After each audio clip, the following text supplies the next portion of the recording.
Hello everyone, welcome back to my channel. आज के अपने इस वीडियो में हम डिस्कस करेंगे जिम्नोस्पर्म अनावृत बीजी पौधों के बहुत ही महत्वपूर्ण प्रश्नों को। सारे प्रश्न एग्जाम्स में आए हुए प्रश्न हैं। इससे पहले भी हमने लगभग 34 क्वेश्चंस को डिस्कस किया था अपने फर्स्ट पार्ट के वीडियो में। अगर आपने फर्स्ट पार्ट नहीं देखा है तो आप प्लेलिस्ट में जाके प्लीज़ वो फर्स्ट पार्ट देखिए। आज हम सेकंड पार्ट में रेस्ट ऑफ द क्वेश्चंस को डिस्कस करेंगे। चलिए हम स्टार्ट करते हैं। अपना पहला प्रश्न, सपक्ष परागकण पाए जाते हैं इसमें। Winged pollen grains are found in A Cycas, B Selaginella, C Pinus, D Dryopteris. तो इसका सही जवाब होगा सी पाइनस। किस में पाए जाते हैं? पाइनस में पाए जाते हैं। अगला प्रश्न है, सपक्ष परागकण मिलते हैं। Winged pollen grains are found in A Pteris में, बी सिलिंजिलेना में, सी पाइनस में, डी साइकस में। इसका सही जवाब होगा सी पाइनस में। सपाक्ष परागकण पाइनस में पाए जाते हैं। अगला प्रश्न देखते हैं, एक शुष्क फल चिलगोजा किस प्रजाति का है? Chilgoza a dry fruit is a species of A Cycas, B Pinus, C aam, D gymnosperm. तो इसका सही जवाब होगा बी पाइनस। चिलगोजा जो है, चिलगोजा फल जो है वो एक बीज होता है। बेसिकली ये क्या है? एक बीज होता है जो कि पाइनस जिराड्रियाना नामक पौधे से पाया जाता है। अगला प्रश्न देखते हैं, चिलगोजा किस पौधे का फल है? Chilgoza is the fruit of which plant? A Pinus gerardiana, B Cycas revoluta, C Pinus longifolia, D उपयुक्त सभी। तो इसका सही जवाब होगा ए पाइनस जिराडियाना। अब आप देखिए चिलगोजा से रिलेटेड यहाँ पे 3 क्वेश्चंस आएंगे और हर क्वेश्चन जो है चिलगोजा से पूछा गया है और इनके जो उत्तर हैं वो भी सेम ही हैं, लेकिन पूछने का पैटर्न चेंज कर दिया गया है। जैसे पिछले वाला जो क्वेश्चन इन्होंने पूछा था कि एक शुष्क फल चिलगोजा किस प्रजाति का है, तो ये जो क्वेश्चन था वो टीजीटी बायोलॉजी 2010 का आया हुआ प्रश्न था। नेक्स्ट जो क्वेश्चन है, चिलगोजा किस पौधे का फल है, ये पीजीटी बॉटनी 2011 में प्रश्न पूछा गया। प्रश्न वही है लेकिन पूछने का तरीका बदल दिया गया है। तो प्रश्न किसी भी तरीके से पूछा जाए सबसे ज़्यादा इम्पॉर्टेंट है, अगर हमारा कंसेप्ट क्लियर है तो हम हर प्रश्न का जवाब दे देते हैं। ठीक है, तो आप ध्यान रखिए। अगला प्रश्न देखते हैं, चिलगोजा एक बीज है। Chilgoza is the seed of A Cycas revoluta, B Cycas circinalis, C Pinus gerardiana, D Pinus roxburghii. तो इसका सही जवाब होगा सी पाइनस जिराडियाना। अगला प्रश्न देखते हैं, पाइनस के नर युग्मकोभिद में प्रोथैलिक कोशिकाओं की संख्या होती है। The number of prothallial cells in the male gametophyte of Pinus is A0, B1, C2, D3। तो इसका सही जवाब होगा C2। ओके, तो जो लघु बीजाणु के विकास के समय में पाइनस में 2 प्रोथैलिक कोशिकाएं बनती हैं। कितनी बनेंगी? 2 प्रोथैलिक कोशिकाएं बनती हैं। पहले तथा दूसरी एपिकल कोशिका के विभाजन के बाद बनती है। अगला प्रश्न देखते हैं, पाइनस में परागण का प्रकार है। Pollination in Pinus is a वायु परागण, बी जल परागण हाइड्रोफिलस, सी जंतु परागण जूफिलस, डी कैरियोप्टेरिस। तो इसका सही जवाब क्या होगा? इसका सही जवाब होगा ए वायु परागण। पाइनस में किस तरीके का परागण होता है? इनमें वायु परागण होता है जिसे इंग्लिश में एनिमोफिलस बोलते हैं। ओके, एनिमोफिलस टाइप का होता है। और जिस तरीके से पाइनस में वायु परागण होता है उसी तरीके से साइकस में भी कैसा होगा? वायु परागण होगा। साइकस में क्या होगा? 3 कोशिकीय अवस्था में होगा और पाइनस में क्या होगा? 4 कोशिकीय अवस्था में होगा। बस इतना सा डिफरेंस है कि पाइनस में कितने में होता है? 3 कोशिकीय अवस्था में होता है और साइकस में 4 पाइनस में कितने में होगा? 4 कोशिकीय अवस्था में होगा और साइकस के अंदर 3 कोशिकीय अवस्था में होता है। अगला प्रश्न देखते हैं, जीवित लघुतम अनावृत बीजी पौधा है। The smallest living gymnosperm is A Zamia, B ephedra, C cycas, D Ginkgo. तो इसका सही जवाब होगा ए जैमिया। अनावृत बीजी पौधे जो होते हैं वो बहुवर्षीय होते हैं। आपको पता है ये लिविंग फॉसिल प्लांट्स हैं, तो सालों से हमारी धरती पर हैं। तो कैसे हो गए, एक तो ये बहुवर्षीय हो गए, दूसरे इनके जो अधिकांश वृक्ष होते हैं वो जो होते हैं कुछ झाड़ियों के फॉर्म में भी होते हैं। तो अपवाद स्वरूप इसके अंदर क्या है, एक एक्सेप्शन है, अपवाद है, जिसमें कि कुछ जिम्नोस्पर्म्स जो होते हैं वो शाक होते हैं, जिसका शाक होते हैं, ठीक है। तो इसमें किसका एग्जाम्पल आता है, जैमिया का आता है। जैमिया क्या है, जैमिया एक शाकीय तथा सबसे छोटा जिम्नोस्पर्म पौधा है। अगर आपसे पूछा जाए सबसे छोटा शाकीय पौधा जिम्नोस्पर्म कौन सा है, तो उसका नाम क्या होगा, जैमिया होगा। और अगर आपसे प्रश्न इस तरीके से पूछ लिया जाए कि जीवित लघुतम अनावृत बीजी पौधा है, तो वो कौन है, जैमिया होगा। ओके, अगला प्रश्न देखते हैं। निम्नलिखित में कौन जीवित जीवाश्म है? Which of the following is a living fossil? A नीचम नीमम, B Ginkgo biloba, C Cedrus deodara, D Ephedra foliata. तो इसका सही जवाब होगा बी जिंकगो बाइलोबा। जीवित जीवाश्म की अगर हम बात करें तो जीवित जीवाश्म उन जीवित जातियों को कहते हैं जिनकी उत्पत्ति लाखों करोड़ों वर्ष पूर्व हुई थी और आज तक उनके अंदर कोई भी परिवर्तन नहीं आया है। यानी कि जो पेड़ पौधे आज से लाखों करोड़ों साल पहले जिस स्ट्रक्चर के साथ, जिस आंतरिक संरचना के साथ, जिस भी वाह संरचना के साथ उपस्थित थे, वैसे ही वो आज भी हैं। उनके अंदर किसी भी तरीके का कोई भी चेंज नहीं आया है। तो इस तरीके के पेड़ों को क्या कहेंगे? इस तरीके के पेड़ों को जीवित जीवाश्म कहा जाता है। और जिंकगो बाइलोबा एक ऐसा पौधा है जो ट्राइएसिक पीरियड में उत्पन्न हुआ था। ये कौन से पीरियड में उत्पन्न हुआ था? ट्राइएसिक पीरियड में उत्पन्न हुआ था और जो आज तक उपस्थित है और इसके अंदर कोई भी चेंज नहीं आया है। अगला प्रश्न देखते हैं। साइकस के भ्रूण में बीज पत्रों की संख्या होती है। Number of cotyledons found in the embryo of cycas is A 4, B 2, C 3, D 1।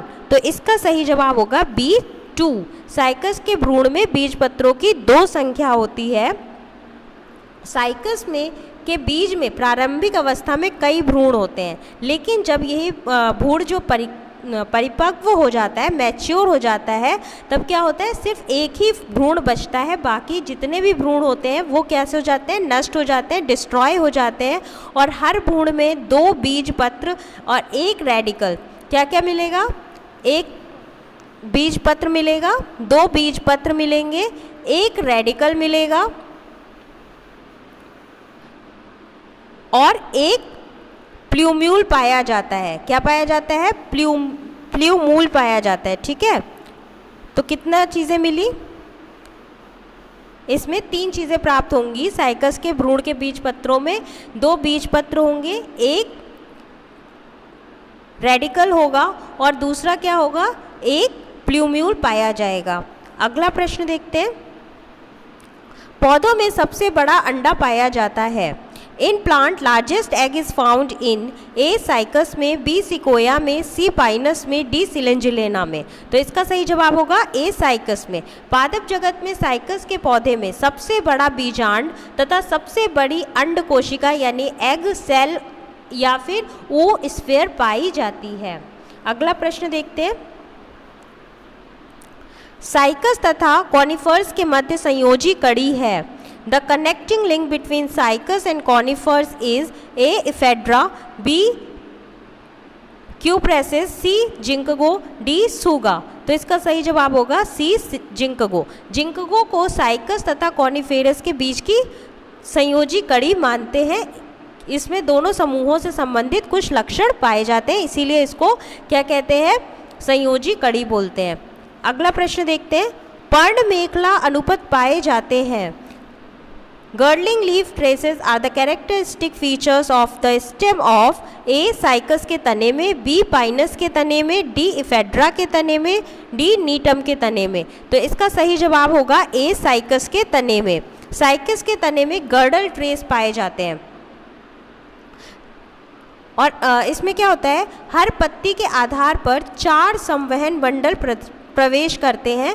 इसमें से 2 सीधे होते हैं और 2 कैसे होते हैं, मेखलाकार होते हैं। और ये विपरीत दिशा की स्टील से निकलते हैं तथा मुड़कर विपरीत दिशा की पत्ती के आधार में ही प्रवेश करते हैं।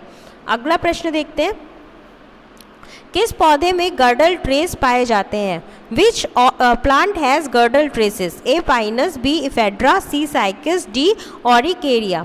तो इसका सही जवाब होगा सी साइकस।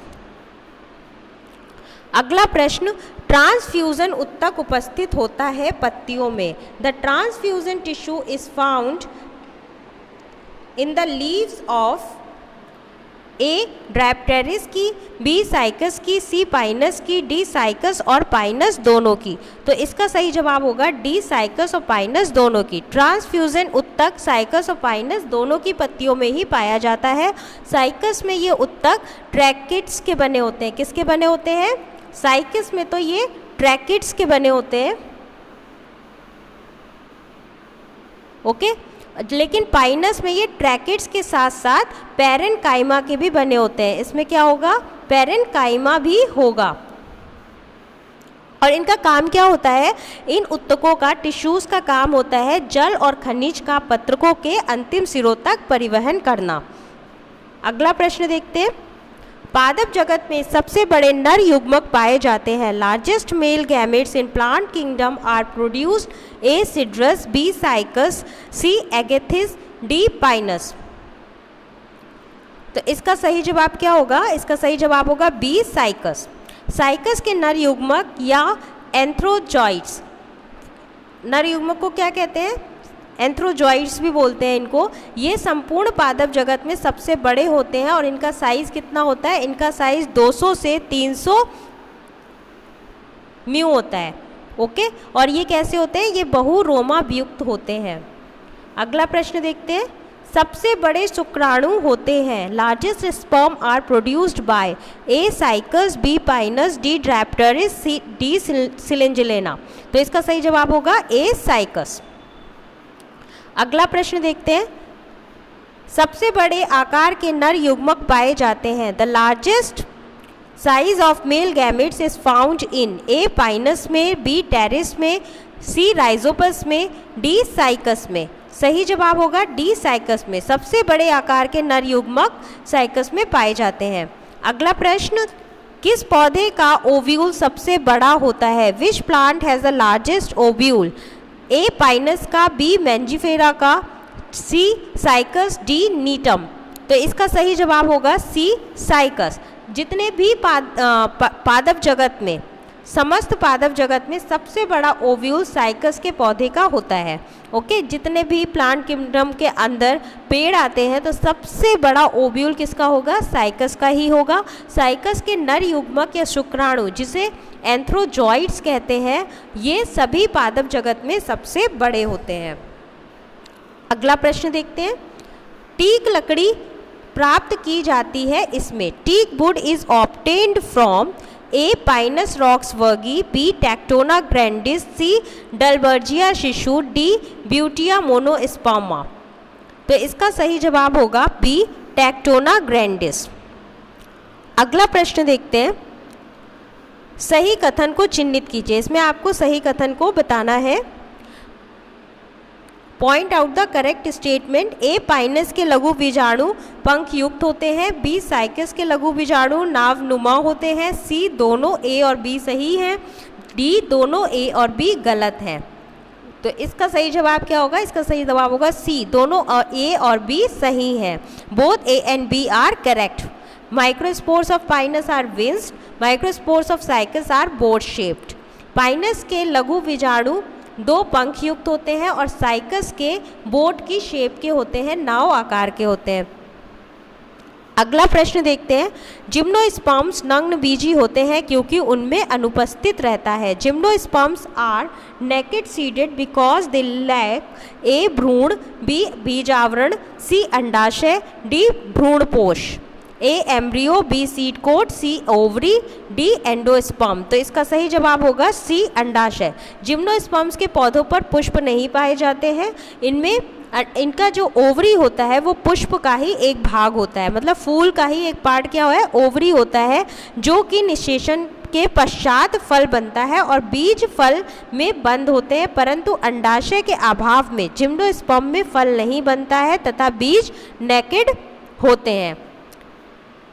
अगला प्रश्न देखते हैं, निम्न में से कौन सा गण जीवाश्म नग्न बीजी है? Which of the following orders has only fossil gymnosperms? A Ginkgoales, B Coniferales, C Cycadofilicales, D Gnetales. तो इसका सही जवाब होगा सी साइकैडोफिलिकल्स।